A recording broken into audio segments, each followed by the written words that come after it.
Assalamualaikum warahmatullahi wabarakatuh.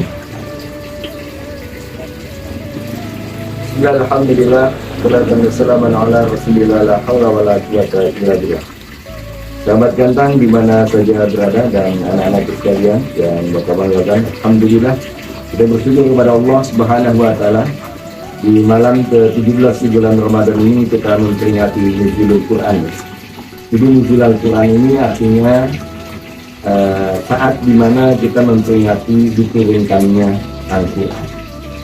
Al-Quran adalah kitab suci umat Islam yang di dalamnya la raiba fih, tidak ada yang perlu kita ragukan, dan Al-Quran ini sebagai hudan, sebagai petunjuk ke dunia berdiri. Jadi kalau kita mengarungi kehidupan di alam dunia ini, kita butuh petunjuk ya. Kalau kita bepergian, kita tidak tahu tempat kemana yang arah kita tuju, biasanya kita menggunakan apa? Ya, gunakan petunjuk ya, peta, Google Map paling tidak ya. Atau apa tuh, ada lagi namanya yang jelas sama lah fungsinya seperti itu. Kita mencari petunjuk, kita mencari hudan ya. Allah Subhanahu wa taala melalui firman-Nya dalam Quran surat Al-Baqarah ayat 185, A'udzubillahi minasyaitonir rajim, bismillahirrahmanirrahim. Syahrul Ramadan allazi unzila fihi al-Qur'an hudan linnas wa bayyinatin minal huda wal furqan. Jadi kita tahu. Jadi Allah menurunkan pada bulan Ramadan ini unzila fihi al-Qur'an, menurunkan Al-Qur'an. Jadi Quran diturunkan pada bulan Ramadan ya. Nah, unzila fihi al-Qur'an ini, diturunkannya Al-Qur'an ini menurut para ulama itu dibagi menjadi dua bagian.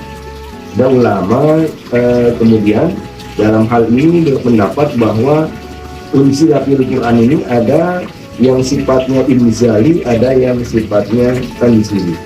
Kalau yang inzali itu diturunkannya Al-Quran oleh Allah itu langsung, jadi dari Allah Subhanahu wa taala langsung ke Lauhil Mahfuz ya, ke Baitul Izzah. Itu Baitul Izzah itu adanya di Lauhil Mahfuz. Dan itu langsung diturunkan oleh Allah Subhanahu. Tapi Al-Quran pada saat itu dia masih la sangka wala harfa. Jadi jangan dibayangkan Quran seperti saat ini ya. Jadi dia tidak ada hurufnya, tidak ada suaranya, la sangka wala harfa. Itu makanya kemudian terjadi perdebatan juga tuh, apakah Quran ini makhluk atau khalik gitu. Nah, sebetulnya Al-Quran ini tetap sebagai makhluk ya, karena Al-Quran ini diciptakan oleh Allah Subhanahu wa taala, firman Allah Subhanahu wa taala gitu. Nah kemudian ada diturunkannya Al-Quran ini secara tanzili. Jadi Al-Quran ini diturunkan dari mulai tadi di Baitul Izzah kepada Nabi Muhammad Sallallahu Alaihi Wasallam. Nah Al-Quran diturunkannya oleh Allah Subhanahu Wa Taala dari Baitul Izzah ini kepada Nabi Muhammad melalui malaikat Jibril.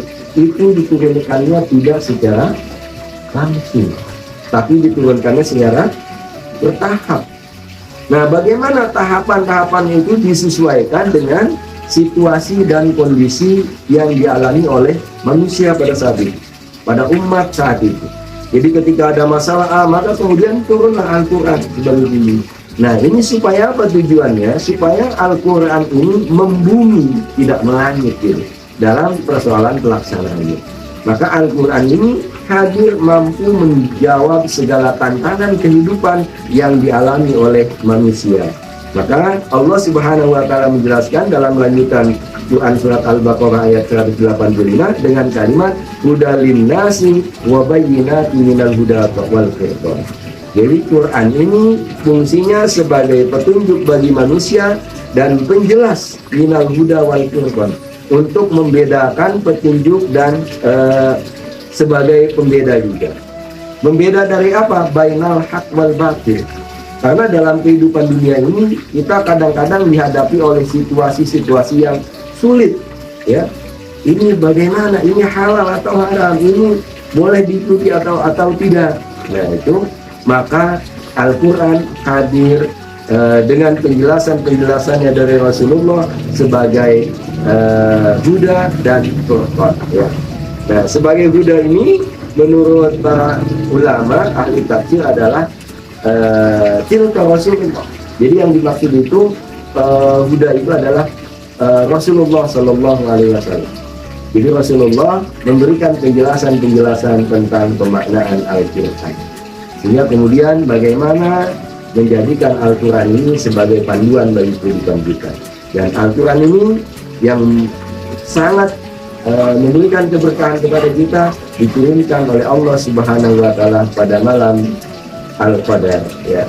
Jadi maka dari itu kita biasa di 10 hari terakhir nanti di bulan Ramadan kita akan berusaha memanfaatkan waktu-waktu tersebut untuk bisa mendapatkan yang namanya Lailatul Qadar. Nah, silahkan coba dibacakan Quran surat Al-Qadarnya dengan takbir. A'udzu billahi minasyaitonir rajim. Bismillahirrahmanirrahim. Inna anzalnahu fi lailatul qadr. Wa ma adraka ma lailatul qadr. Lailatul qadri khairun min alfi syahr. Tanazzalul malaikatu war-ruhu fiha bi'idzni rabbihim min kulli amr. Salamun hiya hatta matla'il qadr. Shadaqallahul azim. Sadaqallahul. Demikian yang dapat kami sampaikan pada kesempatan kali ini. Mudah-mudahan ada manfaatnya, memberikan motivasi buat kita dalam rangka mengisi Nuzulul Quran dan mengisi hari-hari akhir di bulan Ramadan kita untuk menggapai keberkahan. Billahi taufiq wal hidayah. Assalamualaikum warahmatullahi wabarakatuh.